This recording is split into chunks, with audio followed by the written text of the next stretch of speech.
ஆண்டவரும் இரட்சகருமாகிய இயேசு கிறிஸ்துவின் இனிதான நாமத்தினாலே உங்கள் அனைவரையும் வாழ்த்தி வரவேற்கிறேன். இந்த நாளிலும் கூட தேவனுடைய வார்த்தையை உங்கள் மத்தியிலே போதிக்கத்தக்கதான ஒரு வாய்ப்பை கொடுத்த தேவனாகிய கர்த்தருக்கு என்னுடைய முதல் ஸ்தோத்திரத்தையும் நன்றியையும் நான் தெரிவிக்கிறேன். எதை குறித்து தியானிக்கலாம் அப்படின்னு யோசிச்சுட்டு இருக்கும்போது நம்ம எப்பயும் ஒரு பக்கம் கலாத்திரிக்கு எழுதின நிருபத்தை தொடர்ந்து நாம் தியானிச்சுட்டு வரோம். அதுவும் அப்படியே ஒரு 2 மாத காலமாக அது அப்படியே நிலுவையில் இருக்கிறது. London Baptist confirmation of faith என்று சொல்லக்கூடிய நம்முடைய சபை சார்ந்த சத்தியங்களை அதையும் நாம் வரிசையாக தியானித்துட்டு வந்தோம். அதுவும் அப்படியே பின்னாடி பின்தங்கி இருக்கிறது. இல்லை இது 2ல் எதையாவது ஒன்று பிரசங்கிக்கலாமா அப்படின்னு யோசிச்சுட்டு இருக்கும்பொழுது இதை காட்டிலும் அதிகம் தேவைப்படக்கூடிய இந்த காலகட்டத்தில் நமக்கு தேவையான வார்த்தைகள் அப்படின்னு சொல்லி எனக்கு ஒரு காரியம் விளங்கினது. கடந்த மாதத்தில் நான் பிரசங்கிக்கும் போது எத்தனை பேர் திருச்சிக்கு வந்தீங்கன்னு தெரியல. அப்போ ஒரு செய்தி கொடுத்துருந்தேன். கடைசியாக நான் என்ன செய்தி கொடுத்தேன்னு யாருக்கா ஞாபகம் இருக்கா? யுத்த காலங்களில் தேவனை நோக்கிப்பார். அப்போ பார்த்தீங்கன்னா அது என்னவோ தெரியல, நான் பிரசங்கிக்கும் பொழுது மட்டுமே இந்த மாதிரியான யுத்த சம்பவங்கள் நடக்கிறதை நான் பார்க்குறேன். எப்படின்னு சொன்னால், போன வாட்டி நான் பிரசங்கம் பண்ணும் பொழுது இந்தியா பாகிஸ்தானுக்கு இடையிலான யுத்தம் நடந்துட்டு இருந்துச்சு. ஒரு சின்ன விதமான ஏவுகணை தாக்குதல், ஒரு யுத்தம். அது இந்தியாவையும் சரி உலக நாடுகளையும் சரி அது ஒரு அச்சுறுத்தலையும் ஒரு பயமுறுத்தலையும் கொடுக்கக்கூடியதாக இருந்தது. குறிப்பாக இந்தியாவில் இருக்கக்கூடிய நம்மளுக்கு அது மிகுந்த ஒரு பயத்தையும் திகிலையும் கொடுக்கக்கூடியதாக இருந்தது. இந்த யுத்த காலத்தில் ஒருவேளை இந்த யுத்தம் பெரிதானுச்சுன்னு சொன்னால் இது மிகப்பெரிய தீவிரமான யுத்தமாய் மாறிடுமே, உலகமே அழிஞ்சிடுமே அப்படிங்கிற ஒரு பயம் நமக்குள்ளாக இருந்தது. அதை கடந்து கொஞ்சம் நம்ம ஆறுதல் அடைந்து கொஞ்சம் நம்ம ஒரு நல்ல ஒரு சரியான நிலைப்பாட்டுக்கு வந்துட்டு இருக்கிற சமயத்தில் மறுபடியும் பார்த்தீங்கன்னு சொன்னால் உலகத்தையே திருப்பி பார்க்கக்கூடிய அளவிற்கு ஒரு மகா யுத்தமானது நடந்து கொண்டு இருக்கிறது. எல்லாருக்கும் தெரியும் யாருக்கு அந்த யுத்தம் நடந்துட்டு இருக்குது. எந்த தேசத்துக்கு யுத்தம் நடந்துட்டு இருக்குது? இஸ்ரேலுக்கும் ஈரானுக்கும் இடையிலான அந்த யுத்தம் மகா விதமான யுத்தமாக நடந்து கொண்டிருக்கிறதை நாம் பார்த்து கொண்டிருக்கிறோம். இப்போ இந்த யுத்தங்கள் எல்லாம் புதிதானது அல்ல. நான் ஏற்கனவே சொன்னது போல இந்த யுத்தம், சண்டை, மரணம் இது எல்லாம் நம்முடைய உலகமானது புதுமையாக பார்க்கறது கிடையாது. இது வருடங்கள் எதையாவது பல முறை ஆண்டுகளுக்கு ஒரு முறை இந்த மாதிரியான யுத்தங்களை நாம் சந்தித்து கொண்டு தான் இருக்கிறோம்.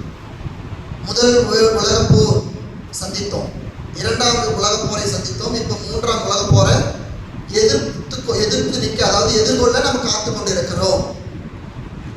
எனவே இந்த விதமான காலகட்டங்களில் நம்முடைய நிலைப்பாடு எப்படி காணப்படுமோ? ஒருவேளை உலக மக்கள் யோசிக்கலாம், 3ஆம் உலகப் போர் என்று ஒன்று வந்துவிட்டால் மனித குலம் முழுமையாய் அழிந்து போய்விடும், மனிதனே வாழ முடியாது, இந்த பூமி முழுக்க தரமட்டமாய் மாறிவிடும், இது மனிதர்கள் உயிரினங்கள் வாழ தகுதியற்ற ஒரு சம பூமியாய் மாறிவிடும் என்பதை குறித்து மற்றவர்கள் நினைத்து கொண்டிருக்கலாம்.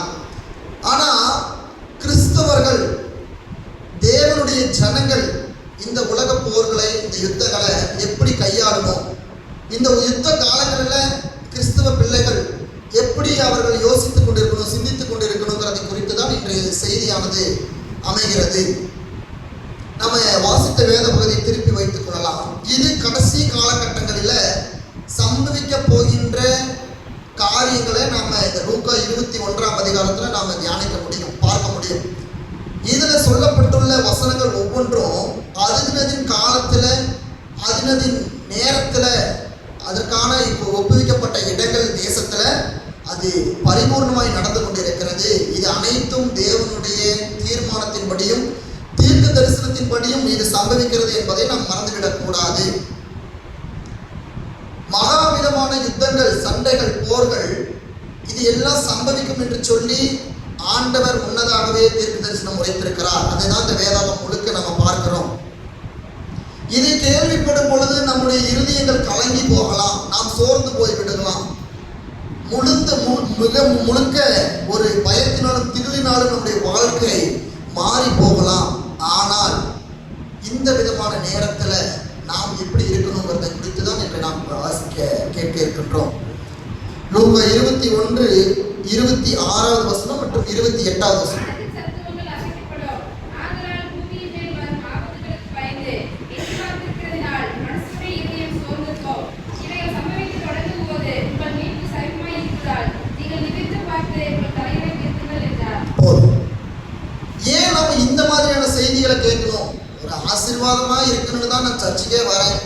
நானே 1008 பிரச்சனையில நான் உடஞ்சி போய் நொறுங்கி ஒரு ஆறுதல் கிடைக்கும், ஒரு சமாதானம் கிடைக்கும், ஒரு மனமகிழ்ச்சி கிடைக்கும்னு நான் சர்ச்சுக்கு வரேன். இங்கேயும் வந்து போதகர் யுத்தம், சண்டை, பிரச்சனை, மரணம் அப்படின்னு பிரசங்கம் பண்ணா இருக்கிற கொஞ்ச நெஞ்ச ஆறுதலும் போயிருமே அப்படின்னு நீங்க நினைக்கலாம். ஆனா இந்த விதமான பிரசங்கங்கள் ஏன் தேவை அப்படின்னு சொன்னா, இது நமக்கு மிகப்பெரிய ஒரு எச்சரிப்பை, மிகப்பெரிய ஒரு தெளிவான ஒரு நடத்தையை நமக்கு கொடுக்கிறது. என்ன அப்படின்னா, நீங்கள் பூமி அதிர்ந்து பலவிதமான ஆபத்துகள் உங்களை நெருங்கும் பொழுது உங்களுடைய இருதயம் என்னவாகும்? சோர்ந்து போகும். ஆனா அப்படிப்பட்ட நேரத்துல நீங்கள் செய்ய வேண்டியது என்ன அப்படின்னு சொன்னா, இவைகள் சம்பவிக்க தொடங்கும் பொழுது உங்கள் மீட்பு சமீபமா இருக்கிறது என்று சொல்லி உங்களுடைய தலைகளை என்ன செய்யணும்? உயர்த்தி பார்க்க வேண்டும், நிமிர்த்தி பார்க்க வேண்டும். அப்போ இந்த விதமான யுத்தங்கள், இதை குறித்த செய்திகள் உங்களுக்கு வருகிறது என்று சொன்னால் உங்களுடைய மீட்பு சமீபமாக இருக்கிறது என்பதை நீங்கள் புரிந்து கொள்ள வேண்டும்.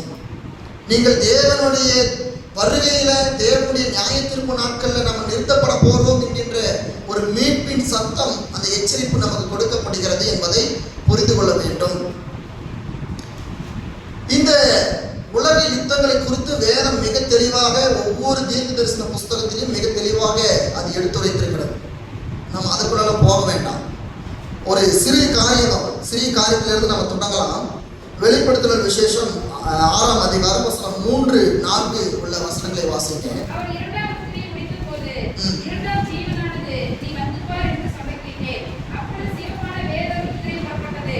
அதின் மேல் ஏறி இருந்தவனுக்கு பூமியில் உள்ளவர்கள் ஒருவரையொருவர் கொலை செய்யத்தக்கதாக சமாதானத்தை பூமியில் எடுத்து போடும்படியான அதிகாரம் கொடுக்கப்பட்டது. ஒரு பெரிய பட்டயம் அவனுக்கு கொடுக்கப்பட்டது.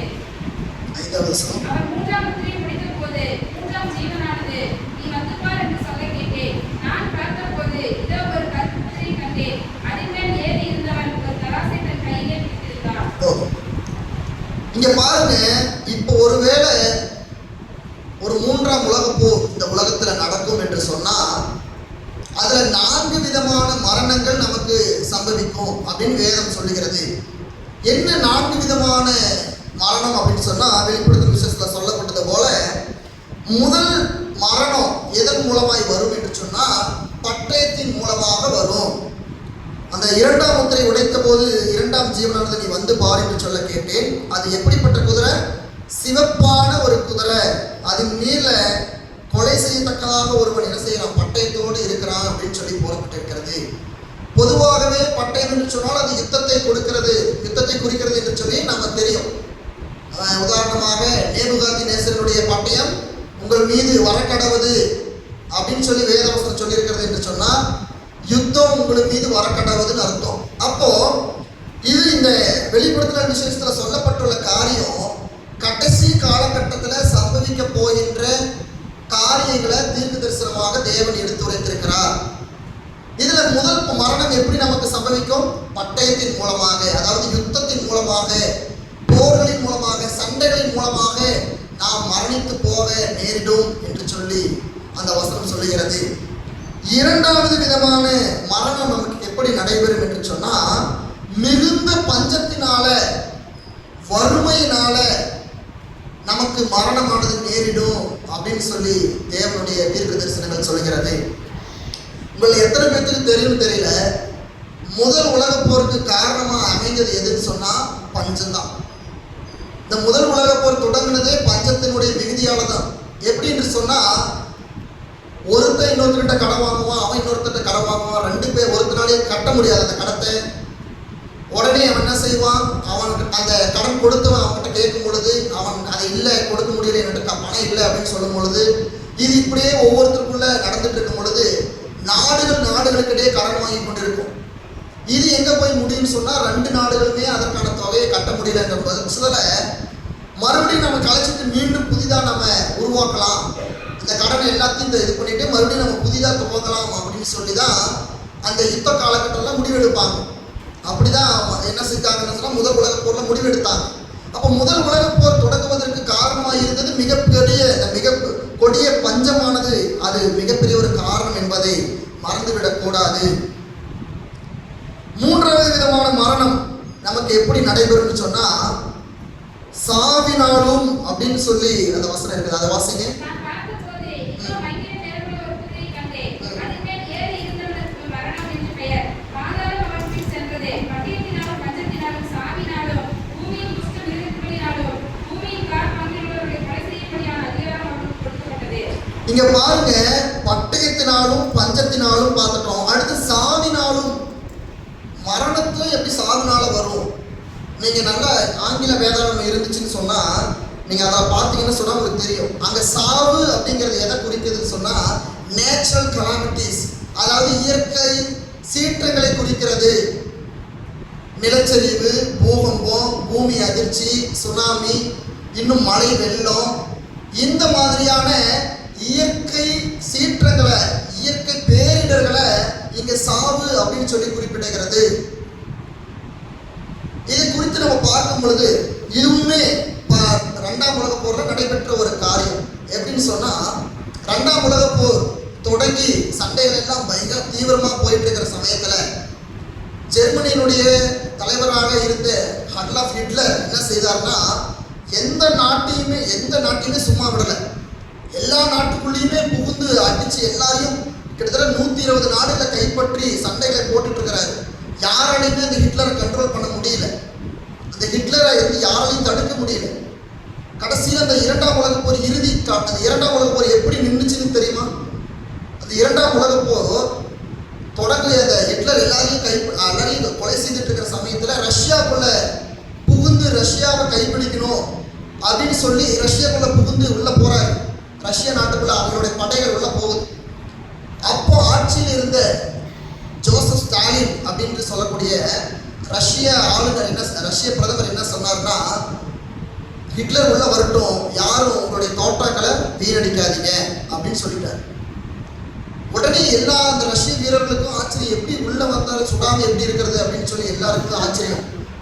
உள்ள வந்துட்டு இருந்த எல்லா ஹிட்லருடைய படையும் வீரர்களும் தானாவே மறிச்சு போனாங்க. எப்படின்னு சொன்னா அந்த டைம் ரஷ்யாவில் மிக தீவிரமான பனிக்காலம், ஒரு வின்டர் சீசன்.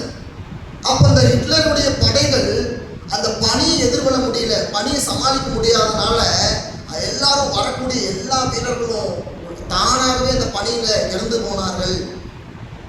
அப்ப யோசித்து பாருங்க, தேவன் இந்த இயற்கை சீற்றங்களை அவருடைய நியாய தீர்ப்புக்கென்று வைத்திருக்கிறார். நீங்க யோபு புஸ்தகத்தில் வாசிக்கும் பொழுது அதை பார்க்க முடியும். தேவன் நியாய தீர்ப்புக்கென்று சில காரியங்களை தன்வசப்படுத்தி கொண்டிருக்கிறார். அதுல மிகப்பெரிய ஒன்று இந்த பனி, மூடு பனி. ஆதியாகமம் புத்தகம் 2ஆம் அதிகாரம் வசனம் 6 வாசிங்க.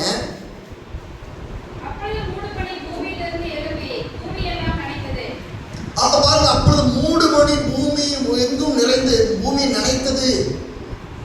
தேவன் எல்லா சீற்றங்களையும் அவருடைய கையில வைத்துட்டு இருக்கிறாரு. இப்ப இரண்டாம் உலகப் போரை தடுத்து நிறுத்த தேவன் எதை பயன்படுத்துறாரு? அவருடைய சீற்றமான அந்த மூடு பனியை பயன்படுத்தி அந்த இரண்டாம் உலகப் போரை கட்டுக்கோப்புக்குள்ள கொண்டு வர கட்டுப்படுத்துறாரு. அப்போ நமக்கு மூன்றாவது உலகப் போர்ல நமக்கு அழிவுன்னு வந்துச்சுன்னா மூன்றாவது அந்த சாவினாலும் என்கின்ற வசனத்திற்கு நேச்சுரல் கலாமிட்டிஸ், அதாவது இயற்கை பேரிடர்கள் மிகப்பெரிய ஒரு காரணியாக காணப்படும் என்பதை நம்ம மறந்துவிடக்கூடாது. நான்காவது நமக்கு மரணம் எப்படி நடைபெறும்? பூமியின் துஷ்ட மிருகங்களினால நடைபெறும்.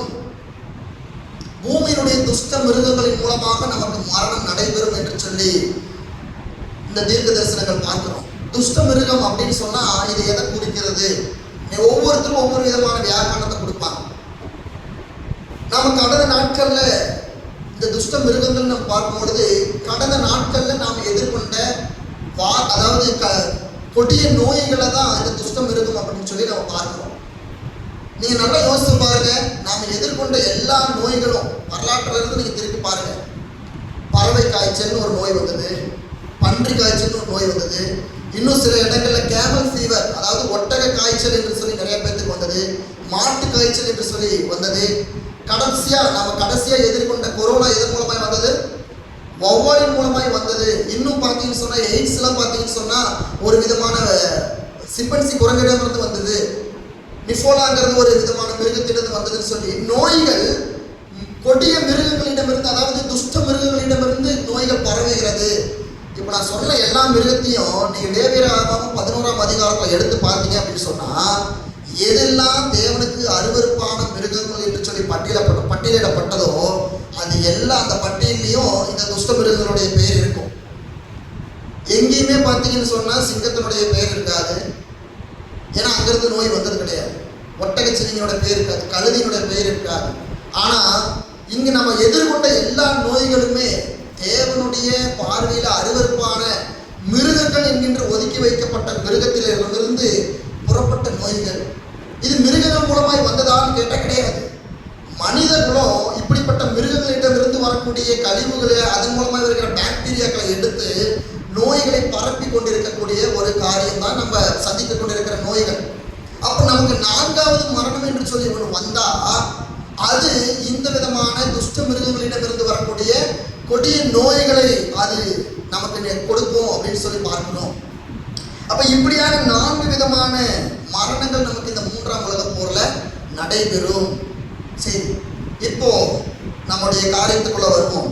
இப்ப நடந்து கொண்டிருக்கின்ற யுத்தம், இஸ்ரவேல் மற்றும் ஈரானுக்கு இடையே நடக்கக்கூடிய யுத்தம், இதுவும் தேவனுடைய தீர்க்க தரிசனத்தின்படி நடந்து கொண்டிருக்கிற யுத்தம் என்பதை நீங்கள் மறந்துவிடக்கூடாது.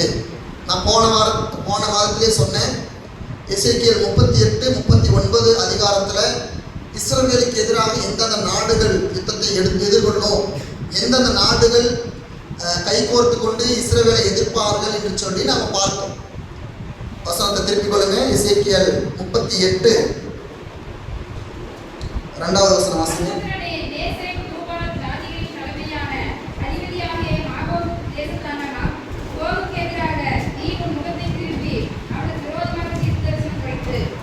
இங்க பாத்தீங்கன்னா இஸ்ரவேல் தேசத்து கடைசி காலத்துல இஸ்ரவேல் தேசம் இப்படிப்பட்ட மக்கள் தேசத்தார் மூலமாக அது கையாளப்பட்டு சூறையாடப்படும்.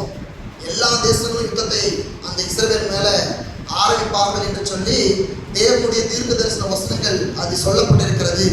அது சொல்லி துல்லியமாக அது நடைபெற்றுக் கொண்டிருக்கிறதை பார்க்கிறோம். இந்த பெர்ஷியா என்று சொல்லக்கூடிய நம்ம வேதாகமத்தில் பெர்ஷியா அப்படின்னு சொல்லி ஒரு தேசம் இருக்கிறது. அந்த பெர்ஷியாங்கிற தேசம் தான் 1935க்கு அப்புறம் ஈரான் அப்படின்னு மாற்றப்பட்டது. நல்லா புரிந்து கொள்ளணும். வேதாகமத்தில் மேதிய பெர்சிய சாம்ராஜ்யத்தை குறித்து நம்ம அனைவருக்கும் தெரியும். பெர்ஷியாவினுடைய முதல் ராஜா யாரு பார்ப்போம், சொல்லுங்க. பெர்ஷியாவினுடைய முதல் ராஜா கோரேஸ். கோரேஸ் தான் பெர்ஷியாவினுடைய முதல் ராஜா. அப்போ இந்த பெர்ஷிய சாம்ராஜ்யம் பார்த்தீங்கன்னா மிக பழமையான சாம்ராஜ்யம். பழைய ஏற்பாட்டிலேயே ரொம்ப பயங்கரமான சாம்ராஜ்யமும் பழமையான சாம்ராஜ்யமும் இந்த பெர்ஷிய சாம்ராஜ்யம் தான். இந்த பெர்ஷியாவும் மேதியாவும் 2 கொம்புகள் 2 தலைகள் என்று சொல்லி தானியேல் 8ஆம் அதிகாரம் 20வது வசனத்துல நம்ம பார்க்கிறோம். வாசிங்க. தானியேல் 8:20.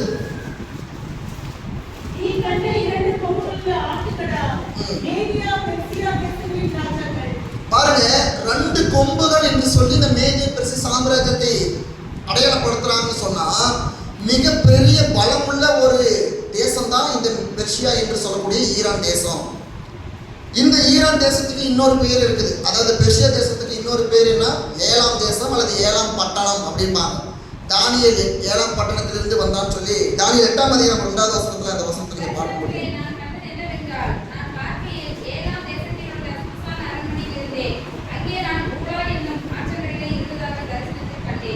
அப்ப பாருங்க, இந்த 7ஆம் தேசம் என்று சொல்லக்கூடியது எது, பெர்ஷியா. இன்று இருக்கக்கூடிய ஈரான் என்பதை நீங்கள் மறந்துவிடக்கூடாது. இந்த ஈரான் இஸ்ரவேலுக்கு நடையில் நடக்கக்கூடிய யுத்தம் தேவனால முன்னறிவிக்கப்பட்ட யுத்தம் என்பதை நீங்கள் மறந்துவிடக்கூடாது. இந்த பெர்சிய சாம்ராஜ்யம், அதாவது இந்த ஈரான் மக்கள் முதல்ல என்ன செய்தார்கள்னு சொன்னா, அவர்கள் இந்த மித்ரா அப்படின்னு சொல்லக்கூடிய ஒரு கையில தீப்பந்தமுடைய ஒரு பெண் தெய்வத்தை வழிபட்டு கொண்டிருந்தாங்க. இந்த பெர்சியர்களுடைய குலதெய்வமே இந்த மித்ராங்கிற தெய்வம் தான்.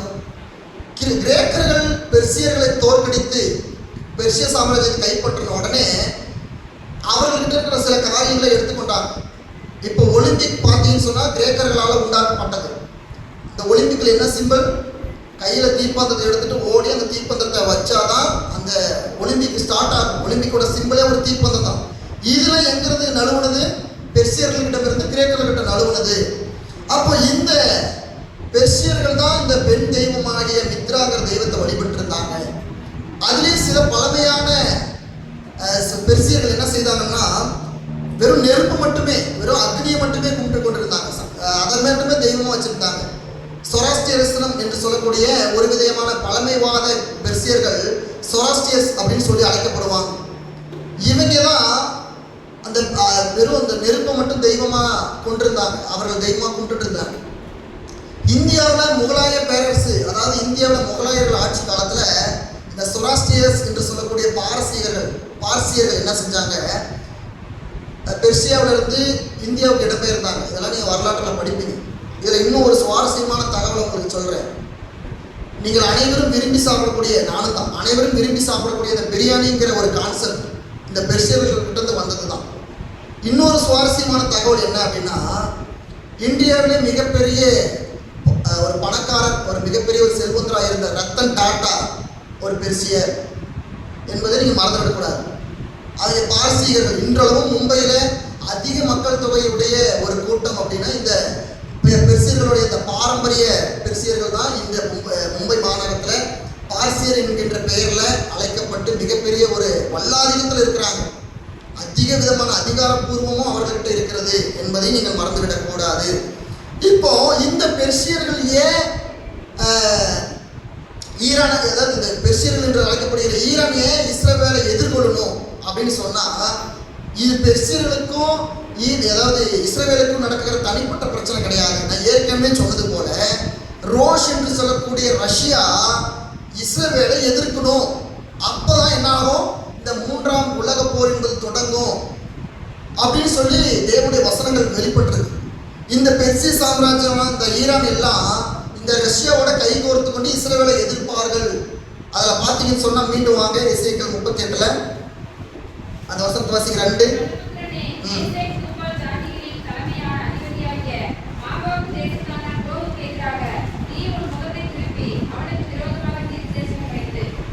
இங்க பாருங்கன்னா ரஷ்யாவை குறிச்சு இருக்குது, மாகோ தேசத்தானாகிய அப்படின்னு சொல்லி இருக்கிறது. இந்த மாகோத் அப்படி இங்கிலீஷ் பைபிள் வச்சிருக்கீங்களா யாராவது? ஆங்கில வேளாண்மை இருந்துச்சுன்னா அந்த 2வதுல மாகோக் அப்படிங்கிற வேர்டு இருக்குது.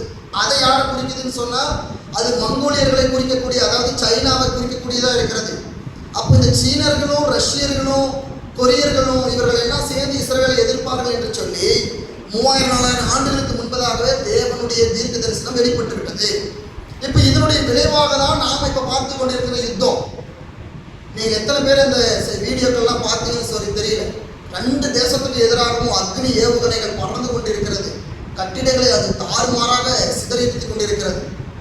நிறைய ஏவுகணைகள், அக்னி ஏவுகணைகள் சரமாரியாக இரவும் பகலுமாக ஒரு நாடு விட்டு இன்னொரு நாடு, இன்னொரு நாடு விட்டு இன்னொரு நாடுன்னு மாற்றி மாற்றி யுத்தங்களை நடத்திட்டு இருக்கிறாங்க. மிகப்பெரிய ஒரு அச்சம், திகில் அது இருக்கக்கூடியவர்களுக்கு மாத்திரமல்ல, உலகத்தில் எங்கேயோ இருக்கக்கூடிய நமக்கு தான். ஏன்னு சொன்னா இது அவர்களுடைய யுத்தம், இது தனிப்பட்ட யுத்தம் கிடையாது, இது நம்ம அனைவருக்குமானது. ஏனென்று சொன்னா இஸ்ரவேலுடைய தேசத்துல இருக்கக்கூடிய பிரச்சனைகள் விகுதி ஆச்சுன்னு சொன்னா அது எல்லா நாட்டையும் அது பாதிக்கக்கூடியது. நம்ம மறந்துவிடக்கூடாது பிரியமானவர்களே. தேவன் முன்னறிவிக்கப்பட்ட இந்த யுத்தங்கள் ஒவ்வொன்றாக நாம் கண்ணாக பார்த்து கொண்டிருக்கிறோம். சரி, எதனால இந்த யுத்தம் நடந்து கொண்டிருக்கிறது? இது காலங்காலமாக நடந்து கொண்டிருக்கிறது தான். ஏன் இந்த யுத்தம் வரணும்? ஈரானுக்கும் இஸ்ரவேலுக்கு என்ன பிரச்சனை? ஒரு பிரச்சனையும் கிடையாது. ஆனா இஸ்ரவேலுக்கும் காசாவுக்கும் கடந்த ஆண்டுகள் 2023 அக்டோபர் மாதத்தில் நடந்த பிரச்சனை எதற்கான பிரச்சனை சொன்னா the டெம்பிள் ஆஃப் மவுண்ட், இஸ்ரவேல்ல இருக்கக்கூடிய மலை தேசம், அதுதான் அங்கதான் எருசலேம் தேவாலயத்தினுடைய காரியங்கள் எல்லாம் இருக்கிறது. அந்த மலை தேசம் எங்களுக்கு வேணும், எங்களுது இல்லை எங்களுது இல்லைன்னு சொல்லி மாறி மாறி ஒவ்வொருத்தரும் என்ன செய்யறாங்கன்னா அந்த மலை தேசத்துக்காக, அந்த மலைக்காக சண்டை போட்டு கொண்டிருக்கிறாங்க. இதுவுமே பார்த்தீங்கன்னு சொன்னா தீர்க்க தரிசனமாக வெளிப்பட்டது தான். எசேக்கியேல் 38 8வது வசனம் வாசிங்க. நீ விசாரிக்கப்படுவாய், கட்டளைக்கு நீங்களாக்கி கற்பனை ஜனங்களில்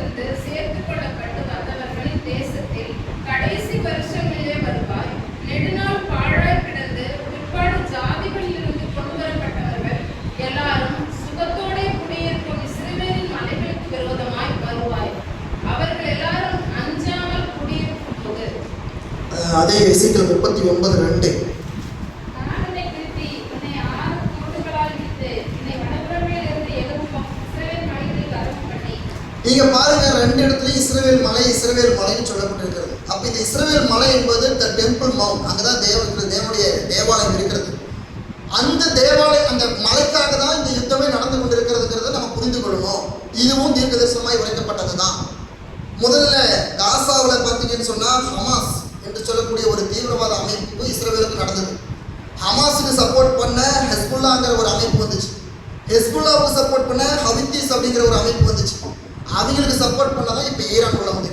அப்போ எல்லாத்தோடைய ஸ்டார்டிங் பாயிண்ட் எது? அந்த இஸ்ரவேலில் இருக்கக்கூடிய மலை. அந்த மலைக்காக தான் இவ்வளோ நாடு சண்டை போட்டு அடிச்சுட்டு இருக்கிறாங்க. இந்த மலை யாருக்கு வேண்டுமானாலும் கிடைக்கலாம் நாலு பின்ன. ஏன்னா நம்ம லூக்கா 21 நம்ம என்ன வாசித்தோம்?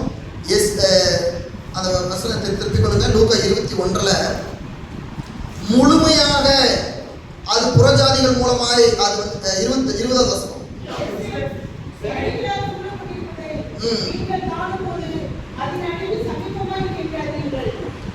பாருங்க, எருசலேம் முழுக்க சேனைகளால் சூழப்படும் பொழுது அப்படின்னு போட்டிருக்குது.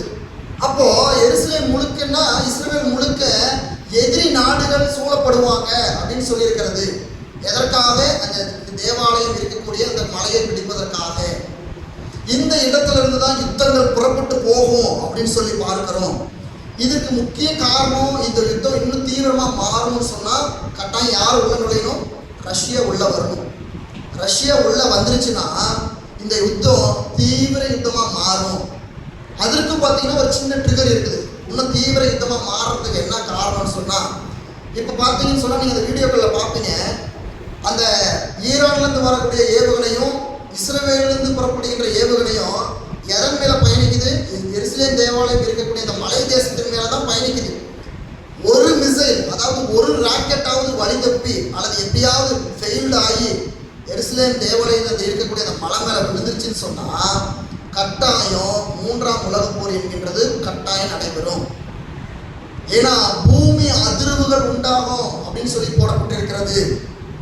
அந்த பூமி அதிர்வுகள் உண்டாயிருச்சுன்னு சொன்னா கட்டாயம் நாம 3ஆம் உலகப் போரை எதிர்கொள்ள தயாராகி இருக்கணும். அப்ப அந்த எந்த ஒரு சேதமும் அந்த மலை தேசத்துக்கு வராமல் இருக்கணும். ஆனா இது எல்லாமே சம்பவிக்கும். நாம எதுவுமே மாற்ற முடியாது. நம்ம ஜெபித்தாலும் மாற்ற முடியாது. ஆண்டவரே இதை மாற்ற போறது கிடையாது. கட்டாயம் நாம இப்படிப்பட்ட யுத்தங்களை சந்திக்க நாம தயாராக இருக்கணும். இது எல்லாம் தேவனுடைய தீர்க்க தரிசனங்கள். தேவனுடைய தீர்க்க தரிசனத்தை மாற்றி அமைக்கக்கூடிய அதிகாரங்கள் மனிதர்களுக்கு கிடையாது. உலகத்தை ஆளக்கூடிய தலைவர்களுக்கு கிடையாது. எது எந்தெந்த நேரத்தில் சம்பவிக்கும் அப்படின்னு சொல்லி இருக்கிறாங்களோ அந்தந்த காரியங்கள் அதினது காலத்தில் சம்பவிக்கும். இப்போ பார்த்தீங்கன்னு சொன்னால் இஸ்ரவேலுக்கு ஆதரவாக பார்த்தீங்கன்னு சொன்னால் நிறைய நாடுகள் நாங்களாம் இஸ்ரவேலுக்கு சப்போர்ட் அப்படின்னு சொல்லி G7 நாடுகள் அப்படின்னு சொல்லுவாங்க. Canada, UK, US, France, Italy இந்த நாடுகள் எல்லாம் நாங்கள் இஸ்ரவேலுக்கு தான் சப்போர்ட் அப்படின்னு சொல்லி கொண்டிருக்கிறாங்க. அதே போல் ஈரான் பக்கம் பார்த்தீங்கன்னு சொன்னால் ரஷ்யா, வடகொரியா, பாகிஸ்தான், சீனா இந்த நாடுகள்லாம் நாங்கள் இவங்களுக்கு சப்போர்ட், அரபு நாடுகள் எல்லாம் நாங்கள் ஈரானுக்கு சப்போர்ட் அப்படிங்கிறாங்க. இப்போ பாருங்க, இப்படி மாறி மாறி யுத்தங்கள் நடக்கும்பொழுது இந்த யுத்தம் எப்படி மாறும்? இந்த 3ஆம் உலக போர்னு ஒன்று வந்துச்சுன்னா அது 2 பிரிவாக மாறும். ஒன்று யூதர்கள், யூதர் இல்லாதவர் அப்படின்னு சொல்லி தான் அந்த யுத்தம் நடைபெறும். யூதருக்கானவர்கள் என்று சொல்லி ஒருத்தார் போரிடுவாங்க. யூதர் அல்லாதவர்கள் என்று சொல்லி ஒரு போர் நடக்கும். இது அனைத்தும் தேவனுடைய தீர்க்க தரிசனத்தினால இருக்கிறது என்பதை நாமும் மறந்துவிடக்கூடாது பிரியமானவர்களே. இருந்தாலும் தேவனுடைய தீர்க்க தரிசனம் முழுமையா இந்த 2 நாடுகளுக்கும் எதை வெளிப்படுத்துகிறது? இந்த 2 நாடுகளை குறித்து தேவனுடைய தீர்க்க தரிசனம் என்ன சொல்லியிருக்குன்னு சொன்னா, முதல்ல எருசலேமை, அதாவது இஸ்ரவேலை குறித்து தேவனுடைய தீர்க்க தரிசனம் சகரியா தீர்க்க தரிசன புஸ்தகம் 12ஆம் அதிகாரம் வசனம் 6 ஒன்று வாசிங்க.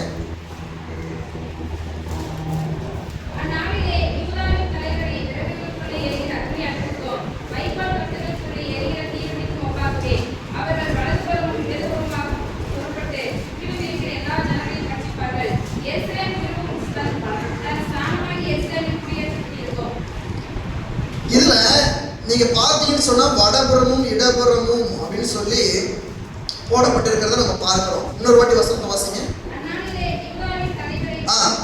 அந்நாளிலே யூதாவின் தலைவர் அப்படின்னு போட்டிருக்கு.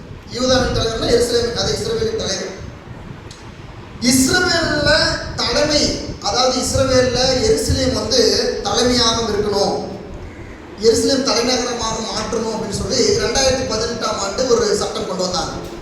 இஸ்ரவேல்ல எருசலேம் தான் தலைநகரமாக இருக்கணும்னு சொல்லி. அந்த நேரத்தில் தலைவராக, அதாவது அந்த நாட்டினுடைய அதிபராக இருந்தது யாரு?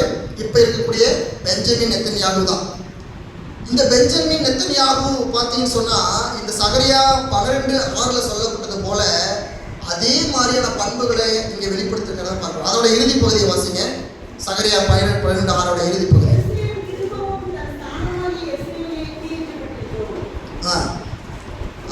அதுக்கப்புறம் அந்த வலதுபுறம் இடதுபுறம் அந்த யுத்தங்களை ஆரம்பிப்பாங்க அப்படின்னு சொல்லி.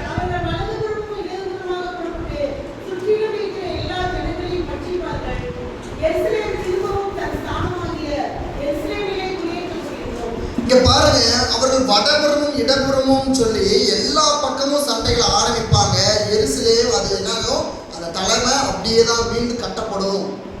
இந்த பெஞ்சமின் நெத்தன்யாகு இஸ்ரவேலுடைய தலைவர் என்ன செஞ்சாருன்னா, 2018 அவர் பதவிக்கு வந்ததுக்கு அப்புறம் இந்த வசனம் சொல்றது போல 4 பக்கமும் அட்டாக் பண்ணார்.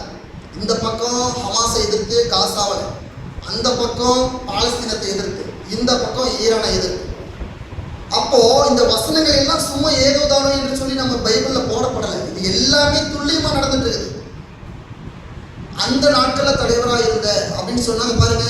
இந்த மனுஷன், ஒரு மனுஷனை பத்தின தீர்க்க தரிசனம் எவ்வளவு நேர்த்தியா துல்லியமா செயல்பட்டு கொண்டிருக்கிறதுங்கிறத நீங்க மறந்துவிடக் கூடாது.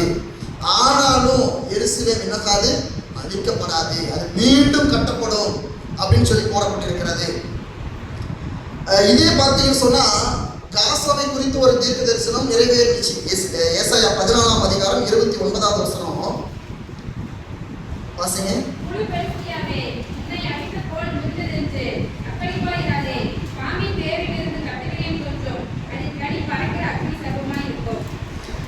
தொடர்ந்து வாசிங்க.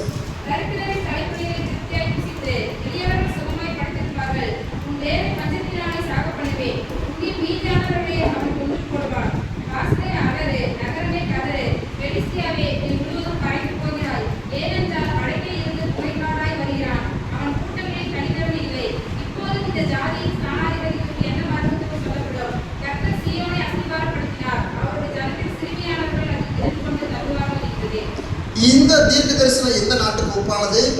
அதாவது பெலிஸ்தியர்கள் போட்டிருக்குது. அது இந்த காலத்தில் வரும்பொழுது காசா பகுதியை குறிக்கக்கூடியது.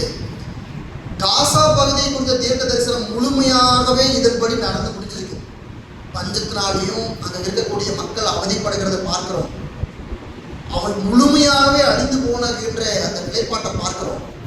அப்போ தேவனுடைய தீர்க்க தரிசனங்கள் ஒவ்வொன்றும் துல்லியமாக அது நடந்து கொண்டிருக்கிறது.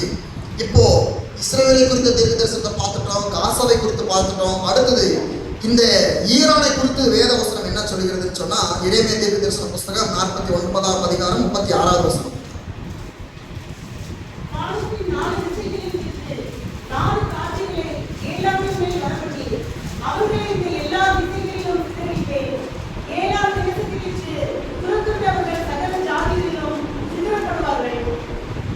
இங்கேயும் பாருங்க, வானத்தின் 4 திசைகளில் இருந்து 4 காற்றுகளை ஏலாமின் மேல் வர பண்ணி அவர்களை என்ன செய்வேன், இந்த எல்லா திசைகளையும் சிதறிப்படிப்பேன்.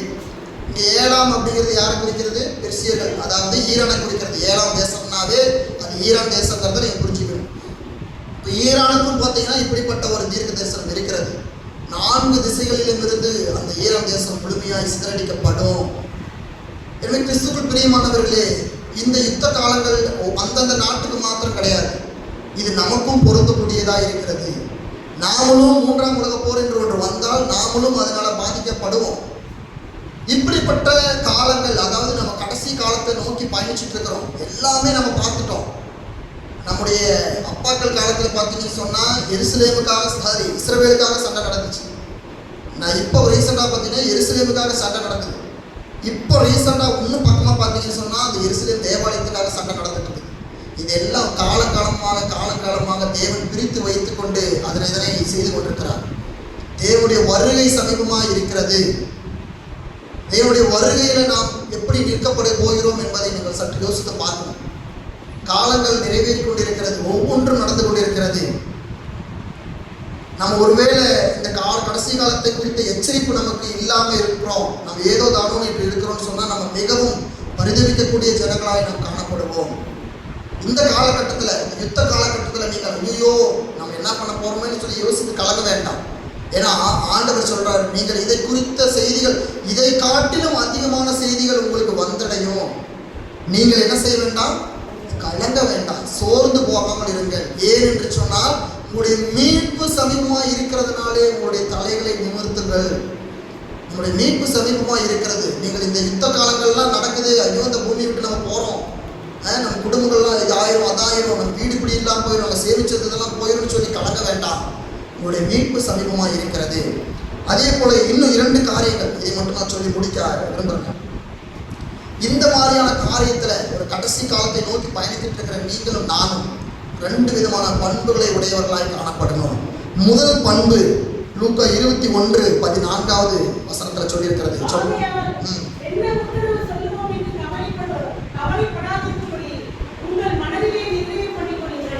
உங்கள் மனதிலே நிர்ணயம் பண்ணிக்கொள்ளுங்கள்.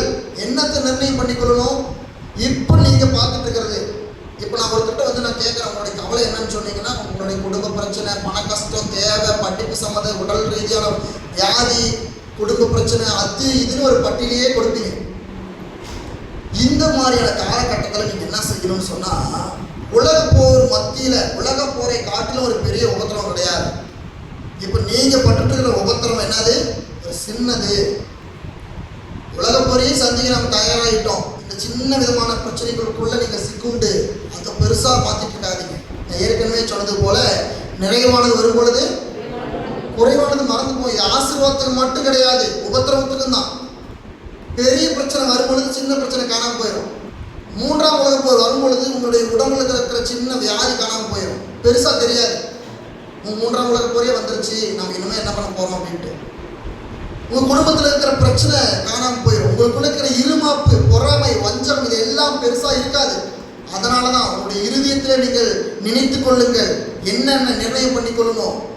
ஆண்டவருக்குள்ள நீங்கள் சமாதானமாக, ஒருவருக்கொருவர் அன்புள்ளவர்களாக, இருமாப்பு இல்லாதவர்களாக, சார்ந்த குணமுள்ளவர்களாக காணப்படுங்கள். ஆண்டுடைய வருகை நமக்கு சமீபமாக இருக்கிறது. 2வது விதமான பண்பு என்னவென்று சொன்னால் லூக்கா 21:19 வசனம். உங்கள் பொறுமையினாலே உங்கள் ஆத்துமாக்களை காத்துக் கொள்ளுங்கள். நாளைக்கே ஆண்டுடைய வருகை சமீபமாக இருந்தாலும் நம்முடைய பொறுமையினால நம்முடைய ஆத்துமாக்களை நாம் காத்துக் கொள்கின்ற ஜனங்களாய் காணப்பட வேண்டும். பிரியமானவர்களே, யுத்த காலங்களும் யுத்த செய்திகளும் நம்மை அச்சுறுத்தலாம், நம்மை பயமுறுத்தலாம். மிகுந்த பொறுமையோடு நம்முடைய ஆத்துமாவை காத்துக் கொண்டிருக்க வேண்டும். நம் தேவனுடைய ஜனங்கள், தேவன் ஒருபோதும் நம்ம என்ன செய்ய மாட்டாரு, கைவிட மாட்டார். நம்ம வாசித்த சங்கீத பகுதியில் என்ன சொல்லியிருக்கிறது? அது ஜனங்கள் கொந்தளித்து பொங்கி அது பெருக்கினால் பர்வதங்கள் அதிர்ந்தாலும் நாம் பயப்படும். ஏன் என்று சொன்னால் தேவன் அது நடுவில் இருக்கிறார், அது அசையாது. அதிகாலையிலே தேவன் அதற்கு சகாயம் பண்ணுவார். தேவன் நம் பட்சத்தில் இருக்கிறார். சேனையை கர்த்தர் நம்மோடு இருக்கிறார். அப்போ நல்லா புரிந்து கொள்ளுங்க பிரியமானவர்களே, இந்த எல்லா யுத்தங்களும் நடந்தாலும், உலகமே 2ஆ உடைஞ்சாலும், ஒண்ணுமே இல்லாம போனாலும் தேவன் நம்மோடு கூட இருக்கிறார். அவருடைய ஜனங்களை அவர் ஒருபோதும் அவர் என்ன செய்யறதில்ல, கைவிடுவது கிடையாது. நம்முடைய முடி கூட கருகாமல் தேவன் உங்களை பாதுகாக்க வல்லவராக இருக்கிறார் என்று நம்ம மறந்துவிடக்கூடாது. அணு ஆயுதங்களோ அல்லது நியூக்ளியர் வெப்பன்ஸோ அல்லது வாதைகளோ பஞ்சங்களோ நம்மை ஒன்றும் செய்யாது. ஏன் என்று சொன்னால் நாம தேவனுடைய கரங்கள்ல அடங்கி இருக்கக்கூடிய ஜனங்களாக இருக்கிறோம். அதனால கிறிஸ்துவுக்குள் பிரியமான சகோதர சகோதரிகளே, இந்த இறுதி காலத்துல கடைசி கால எச்சரிப்புகள் என்னவென்று சொன்னால், நம்முடைய நிலைப்பாட்டை நாம் திருப்பி வைத்துக் கொண்டு நம்முடைய நிலைப்பாடை முழுமையை மாற்றிவிட்டு இன்னும் உலகத்தார்களைப் போல ஒரு இருமாப்புள்ளவர்களுடைய வாழ்க்கையை வாழாமல் தேவனுடைய சமூகத்தில் காத்திருந்து பொறுமையோடு நம்முடைய ஆத்துமாக்களை காத்துக்கொண்டு தேவனுடைய வருகையை எதிர்பார்த்திருக்கக்கூடிய ஜனங்களாக நீங்களும் நானும் மாற வேண்டும். தேவன் தாமே இந்த வார்த்தைகளை ஆசீர்வதிப்பாராக. ஆமென்.